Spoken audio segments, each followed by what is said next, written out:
Ultimately, after you've had this herniated disc, you're going to have that upper limit brought down slightly on what's possible for your herniated disc in terms of its adaptation, its strength, its attributes. But you have to ask yourself this fundamental question.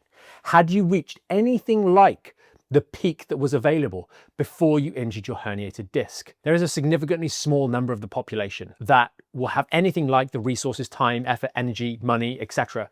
to spend on building the best possible version of themselves structurally, we're talking about here. And we liken this to a car. The human body has a certain upper limit to what it is capable of adapting to, these discs being specific examples of that.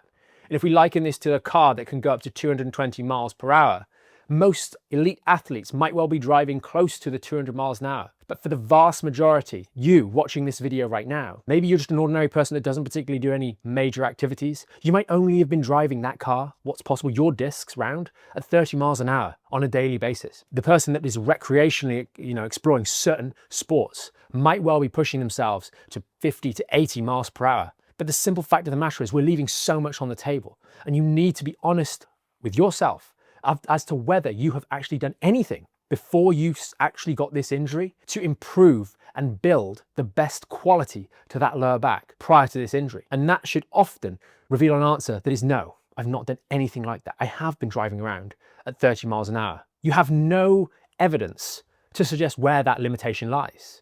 Using miles per hour again in the car example, is it 100 miles an hour? Is it 150 miles an hour? Maybe 180, maybe 200, maybe you won't quite break 200. Maybe that's not going to be possible because you've still got that scar tissue on the back left-hand side of that L5-S1 disc, and it's just never going to be quite the same again. But the simple truth for so many of you, even if you've got a fraction of what is still now possible, albeit limited, you would be probably stronger and more capable than you've ever been in your life before this date. So sure, if you're an elite athlete, maybe you're partaking in powerlifting, or maybe high-level martial arts, you might well be limited to what you can do compared to your contemporaries who are also elite athletes without that back injury. But for the ordinary person who had never even scratched the surface with what was possible to put through their body in terms of stress and strain, and specifically those discs, the sky is really going to be the limit, even with that natural handicap that's going to come from the less than perfect disc that you will now have. But it's important to remember, this is after you've been through the healing, after you've been through the strengthening